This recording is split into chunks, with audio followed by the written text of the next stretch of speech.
Bueno, Guillermo, vos sos una persona con un acabado conocimiento de lo que fue esta guerra de Malvinas, y por ahí hay mucha gente que no conoce el inicio, cómo explota, cómo se inicia la guerra, si nos podés, hasta donde nos pueda contar de tus recuerdos.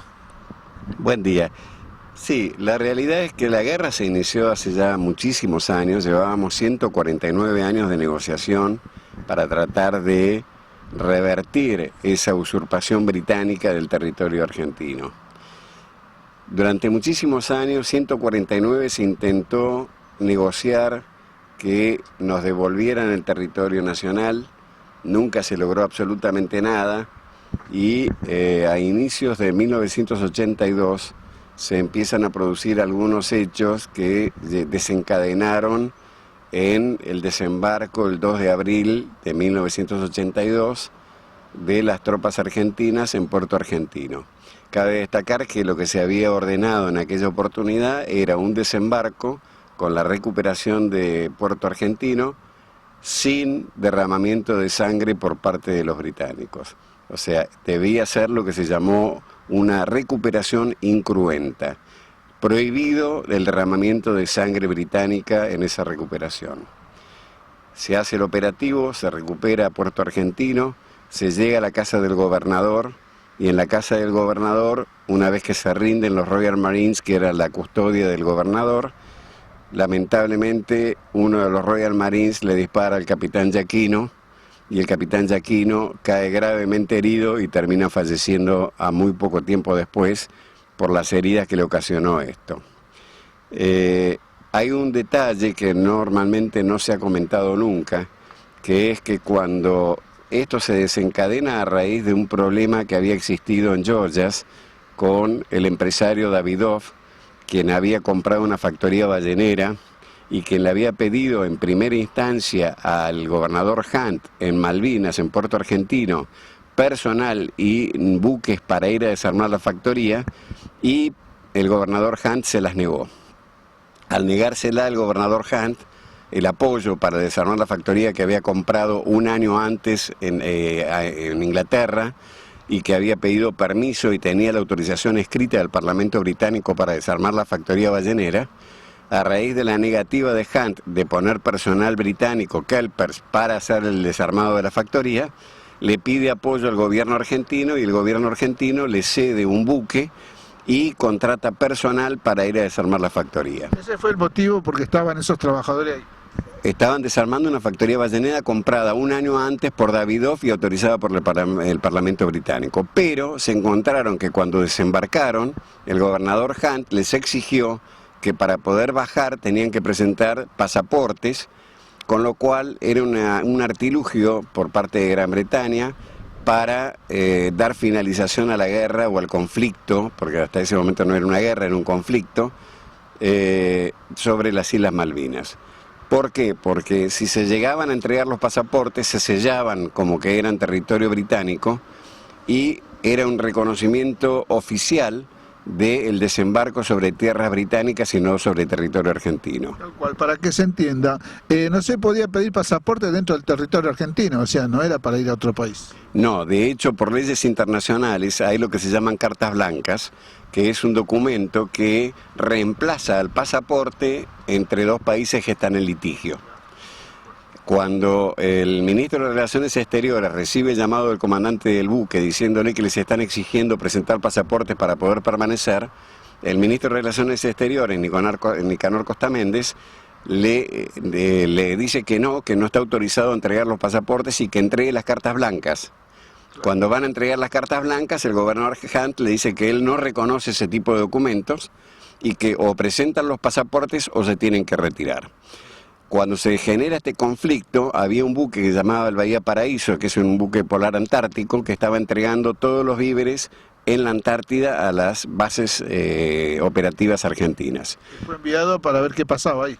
Se saca el buque de la Antártida que estaba cumpliendo esa misión y se lo manda para que vayan a Georgia a saber qué es lo que está pasando.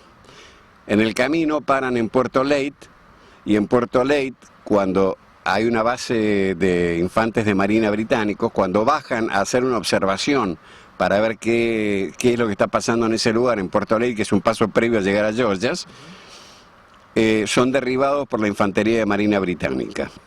Lamentablemente cae un helicóptero Puma del ejército argentino volado por el teniente primero Villagra en ese momento y el teniente primero López Leguizamón.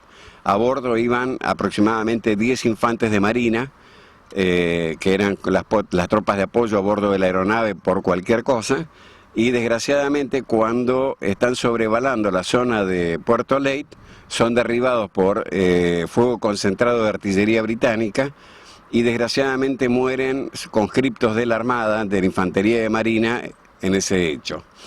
Cuando dicen que el inicio fue el 2 de abril, nos estamos olvidando de este hecho que en realidad se produce a fines de marzo y que es el desencadenante posterior. Ahí proviene todo lo que sigue. Sí, sí. Bueno, ese fue el real comienzo. Después de ahí fueron sucediendo un montón de cosas. Siempre se trató de que no le cueste una vida a los ingleses ahí. Bueno, después de ese hecho en Puerto Lake viene el desembarco del 2 de abril con la condición, con la orden impartida de la superioridad, que no podía haber derramamiento de sangre británica, ni de las tropas británicas ni de los habitantes kelpers. ¿Todo eso en cuánto tiempo transcurre? Aproximadamente desde que se produce el derribo en Leyte hasta el 2 de abril, 10 días aproximadamente. ¿Vos crees que ya estaban preparados el ejército argentino para esta contienda? No, por supuesto que no, porque no fue una cosa, es decir, si se hubiera preparado, se hubiera estado alistando tanto el ejército como la marina y la fuerza aérea con muchísimo tiempo de anticipación para un evento tan importante como podía llegar a ser esto. Esto sucedió a raíz de un hecho puntual de una agresión británica que es respondida por la Argentina. Tu papá tuvo mucho que ver en esa época, en los combates, en todo esto. Mi padre en ese momento era el comandante en jefe de la Armada, pero aclaro que cuando yo pedí ir voluntario a combatir, la respuesta de él fue: tener en cuenta que es muy probable que no vuelvas. O sea que se tenía muy claro que cuando un soldado va a combatir, las probabilidades de caer en combate son altas. Y él no tuvo ningún inconveniente en dar la orden de que a mí se me autorizara a ir a combatir. Mucha gente habla mucho de vos, por supuesto que bien, que sos un héroe de Malvinas, incluso estuviste preso. ¿Por qué estuviste preso? Estuve preso porque tuve un problema con un soldado británico, que estando ya... Estaban todos cautivos, ¿no? Estábamos prisioneros, yo ya llevaba una semana prisionero en el aeropuerto de Puerto Argentino, y me ordenaron llevar a los suboficiales y a los soldados hasta el puerto. ¿Qué grado tenías vos ahí? Yo era teniente. Me ordenaron llevarlos hasta el puerto donde embarcarían en el Canberra para volver al continente. Y cuando llegamos al puerto tuve una serie de hechos que me terminaron con un enfrentamiento con unos soldados ingleses.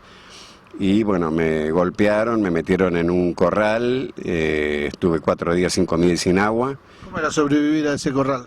Era durante el día dormir dentro del poco sol que podía llegar a ver sobre la nieve y durante la noche caminar para no morir congelado. Después de 4 días me sacaron de ahí, me metieron adentro de una cámara, de un galpón de la Falkland Airlines Company, donde me encontré que había infinidad de soldados, soldados no, básicamente el 90% eran oficiales y suboficiales que habían sido detenidos para lo que ellos a todos nos dijeron que iba a ser un trato preferencial. Ese trato preferencial significó que nos embarcaron en el helicóptero Chinook. Los Chinook son helicópteros muy grandes de 2 rotores, uno adelante y otro atrás. Y nos llevaron en vuelo hasta San Carlos, y en San Carlos nos metieron dentro de una cámara frigorífica donde estuvimos 30 días. El hecho de que vos eras hijo de uno de los comandantes y jefe, ¿modificó algo, cambió algo en tu vida en el ejército? No, para nada. ¿La guerra? Tampoco. Fui un soldado más de los que combatió y los que tuvo el honor de poder defender nuestra patria. ¿Te cuesta contar todas estas historias?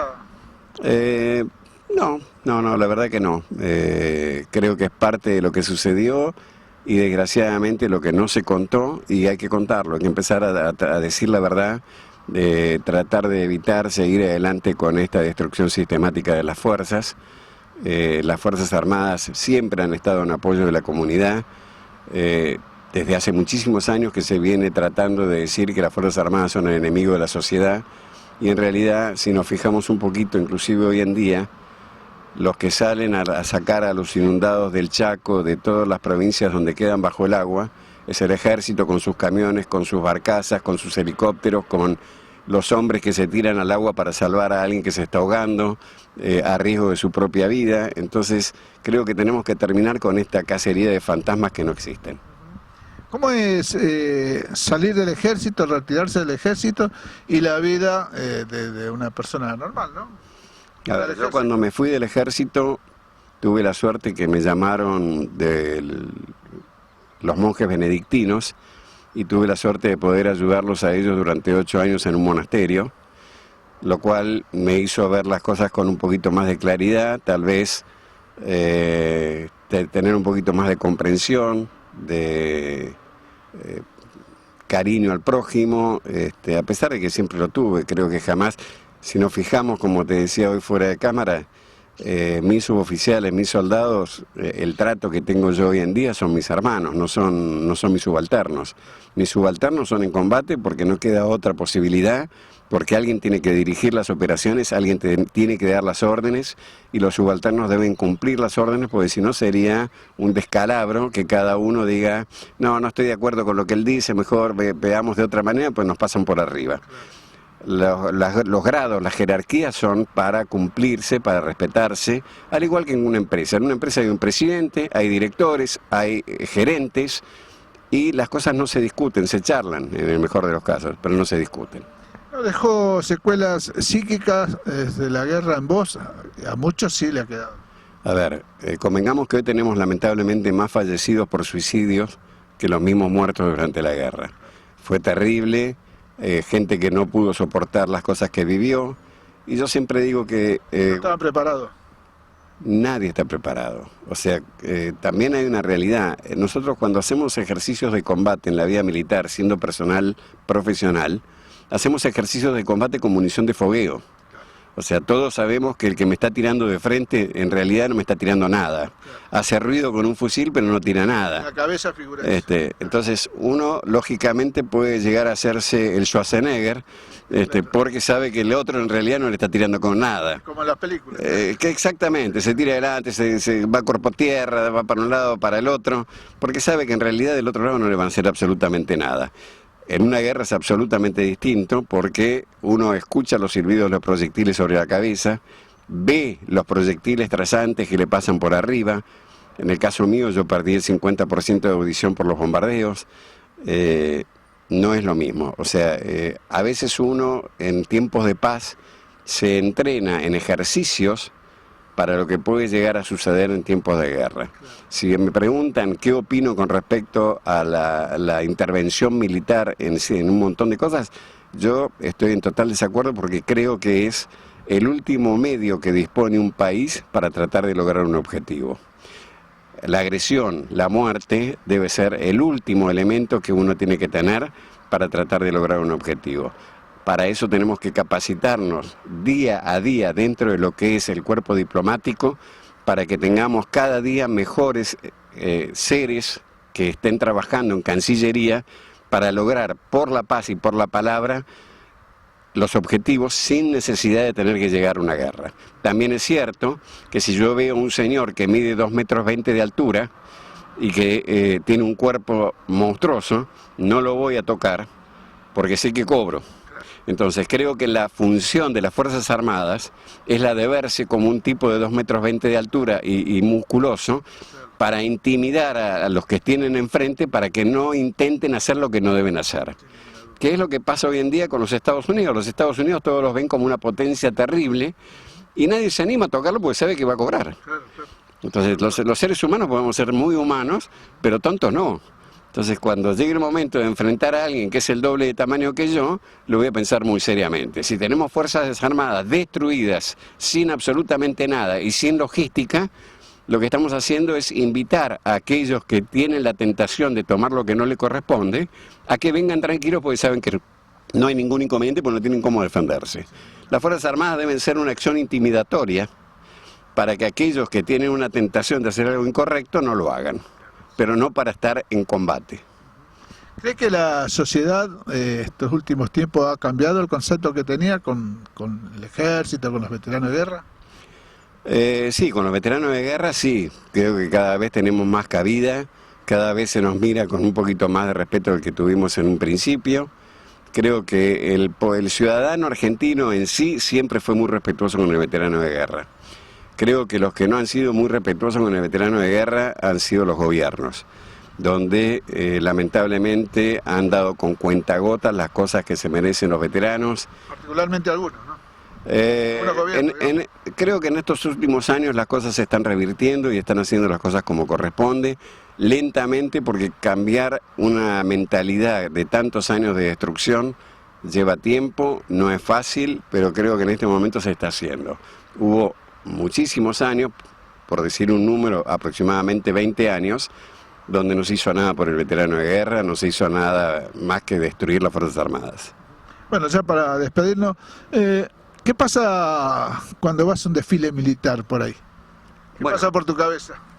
Cuando voy a ver, hace un par de años atrás tuvimos un desfile que fue el primer desfile importante en Avenida Libertador, donde realmente me sentí súper orgulloso de estar parado adelante de un montón de gente que nos aplaudía, nos gritaba.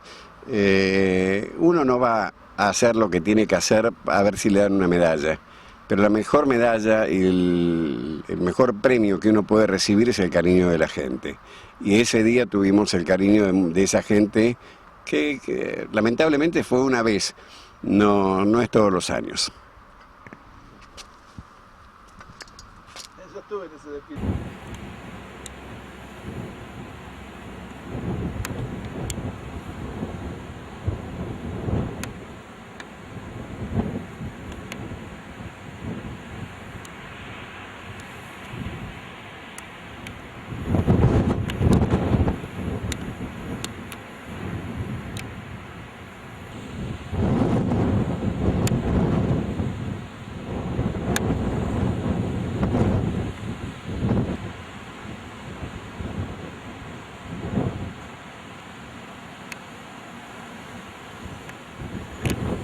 Si vivís en